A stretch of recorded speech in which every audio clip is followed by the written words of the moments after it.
В тот вечер в ресторане было шумно и слишком ярко. Хрустальные люстры отражались в бокалах, смех раздавался громче музыки, а люди говорили так, будто каждый хотел быть услышанным важнее других.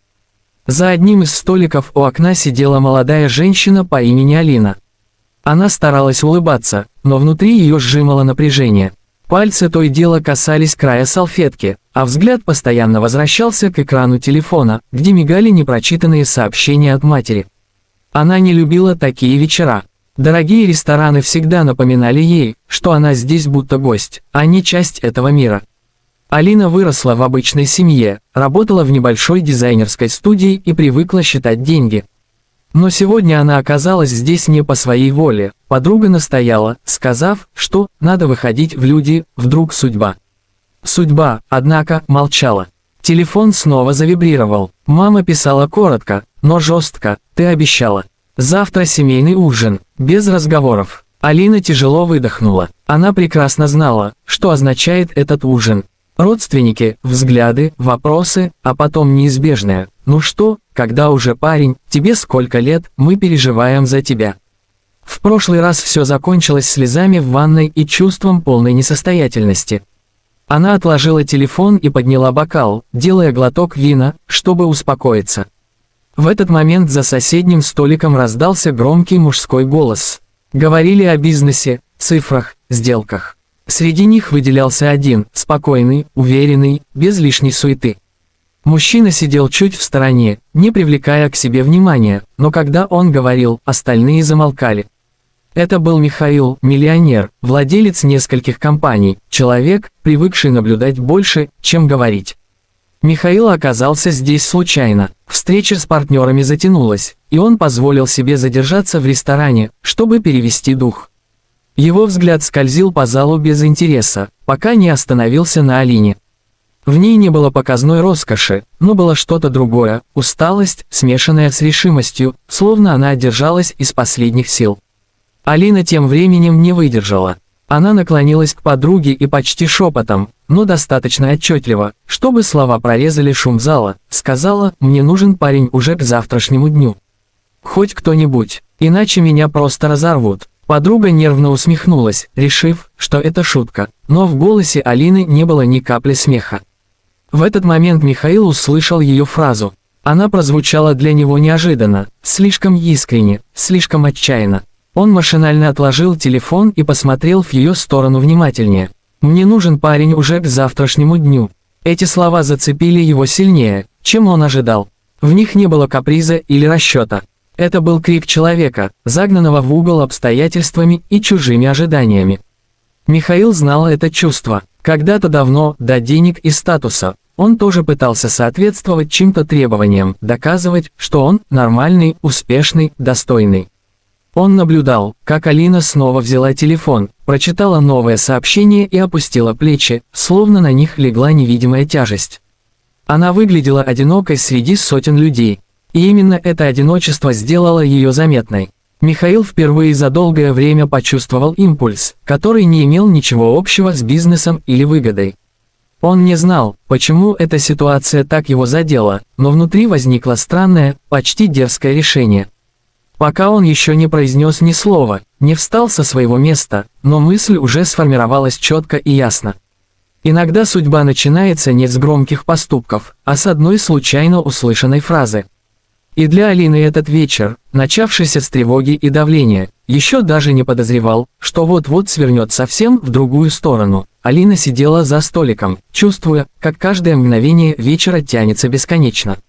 Люди вокруг смеялись, говорили о последних покупках, дорогих путешествиях, но для нее это звучало как шум.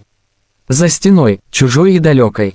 Она сжимала в руках салфетку, пытаясь собрать мысли, когда вдруг дверь ресторана открылась, и в зал вошел Михаил.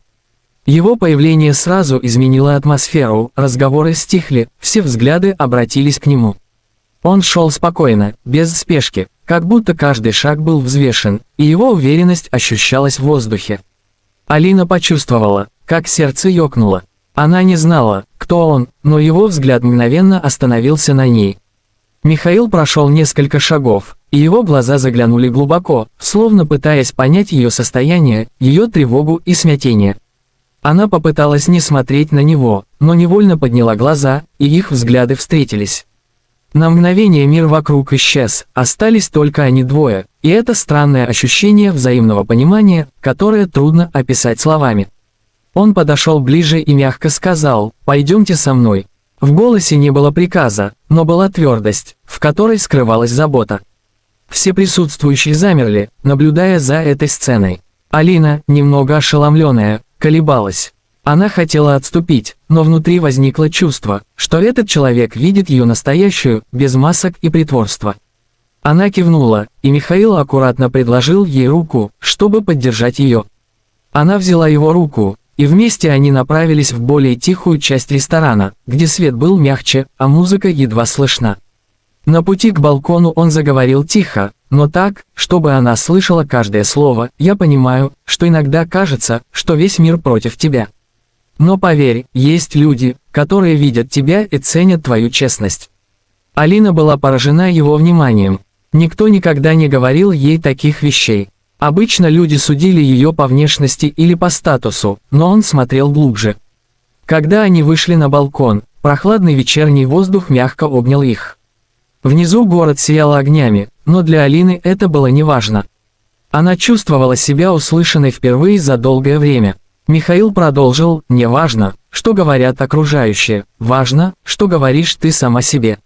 Сегодня никто не должен определять твою ценность».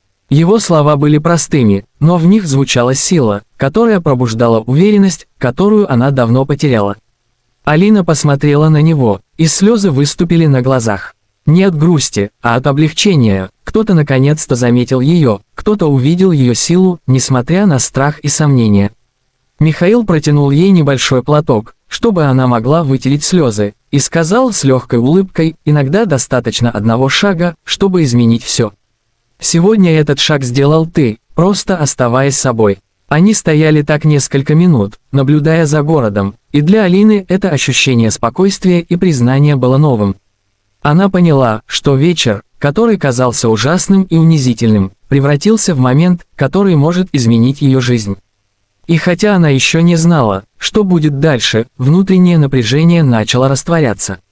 Впервые за долгое время она почувствовала, что ее видят и ценят. И в этом молчаливом обмене понимания между ней и Михаилом зародилась новая надежда, которую невозможно было выразить словами. Алина все еще стояла на балконе, наблюдая за мерцающими огнями города, когда Михаил осторожно положил руку ей на плечо. Она вздрогнула, но не от страха, от того, что кто-то наконец-то замечает ее настоящую, без всяких притворств. Она не знала, что сказать, и на миг наступила тишина, в которой слышался только легкий шум вечернего ветра. Он заговорил тихо, почти шепотом, но каждая фраза звучала как уверенное заявление: «Ты сегодня проявила смелость». Не потому, что была смелой изначально, а потому, что позволила себе быть собой, несмотря на всех. Алина почувствовала, как внутри что-то отозвалось. Ее часто судили по внешности, по одежде, по статусу, но он говорил о том, что она была настоящей, и это было важнее всего. Воспоминания о вечере накрыли ее, насмешки, шепоты гостей, чувство ненужности. Она подумала о том, как много раз ей приходилось скрывать себя, чтобы выжить, чтобы ее не осмеяли. Но сейчас этот человек, которого она едва знала, дал ей понять, что ее ценят не за внешность или положение, а за то, кем она есть на самом деле. «Знаешь», — продолжил Михаил, слегка улыбаясь, «иногда достаточно одного человека, чтобы изменить твой взгляд на мир. Сегодня этот человек — ты сама. И пусть другие видят то, что хотят, главное, чтобы ты видела себя правильно». Алина почувствовала, как слезы накатывают снова, но теперь это были слезы облегчения, слезы признания и внутренней силы. Она вытерла их платком, который он протянул, и тихо сказала: «Я никогда не думала, что кто-то может увидеть меня такой». Он кивнул, будто подтверждая ее слова: «Вот почему я попросил тебя выйти на балкон. Чтобы ты увидела, что мир вокруг может быть светлым, если позволить себе быть настоящей. Сегодня ты не просто пережила унижение, ты его превратила в силу». Алина почувствовала, как ее сердце постепенно наполняется теплом и уверенностью. Впервые за долгое время она ощутила, что ее видят, слышат и ценят. Она взглянула на него и улыбнулась, тихо, но искренне.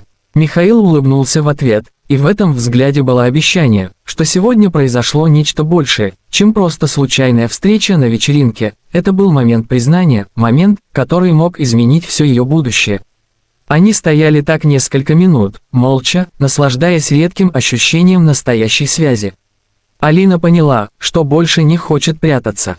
Она осознала, что ее смелость и честность – это то, что делает ее сильной, и что мир может быть другим, если она позволит себе быть собой. Когда вечер подошел к концу, Михаил проводил ее до двери. Он не делал громких заявлений, не обещал чудес, он просто тихо сказал: «Сегодня ты была замечена». И это только начало. Алина вышла из ресторана с легким сердцем, с новым ощущением собственного достоинства и силы. Вечер, который начинался как унижение, завершился ощущением внутренней победы. Она поняла, что иногда достаточно одного взгляда, одного жеста, одного человека, чтобы целая жизнь могла измениться. И сегодня она ощутила это на себе.